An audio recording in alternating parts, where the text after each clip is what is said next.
বিধানসভা নির্বাচনের ঠিক আগে বড় সড় অস্বস্তিতে রাজ্যের শাসক দল তৃণমূল কংগ্রেস। তৃণমূলে বড় ভাঙন ধরালো রাজ্যের বিরোধী দল বিজেপি। কি হয়েছে চলুন দেখে নেওয়া যাক। তার আগে আপনাদেরকে অনুরোধ, ভিডিওটি ভালো লেগে থাকলে লাইক, কমেন্ট, শেয়ার এবং সাবস্ক্রাইব করতে একদম ভুলবেন না। চলে আসি বিস্তারিত খবরে।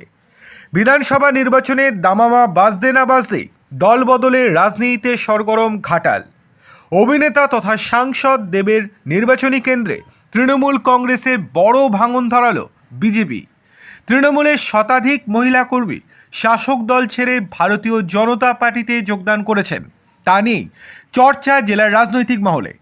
ঘাটাল বিধানসভা কেন্দ্রের অন্তর্গত অজবনগর 2, মোহনপুর এবং মনসুকা 2 সহ একাধিক গ্রাম পঞ্চায়েত এলাকা থেকে প্রায় শতাধিক মহিলা কর্মী এই দিন বিজেপিতে যোগদান করেন।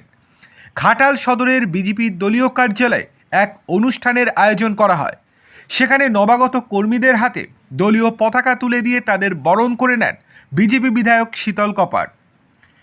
অনুষ্ঠানে বিধায়ক ছাড়াও উপস্থিত ছিলেন জেলা ও ব্লকের একাধিক বিজেপি নেতৃত্ব। বিজেপি নেতৃত্বের দাবি, তৃণমূলের প্রতি সাধারণ মানুষের এবং কর্মীদের মোহভঙ্গ হচ্ছে। তৃণমূলের লাগাতার দুর্নীতি দেখে হতাশা থেকেই মানুষ দলে দলে তাদের দলে যোগ দিচ্ছে। যদিও এই বড়সড় যোগদানকে বিন্দুমাত্র গুরুত্ব দিতে নারাজ তৃণমূল শিবির। ঘাটালের তৃণমূল নেতা বিকাশ কর বিষয়টিকে বিজেপির নাটক বলে কটাক্ষ করেছেন। তিনি বলেন, বিধানসভা ভোট যত এগিয়ে আসছে বিজেপির এই ধরনের নাটকের সংখ্যা ততই বাড়বে। তৃণমূল ছেড়ে কেউ যায়নি, যারা গেছে তারা আদতে তৃণমূল কর্মীই নয়।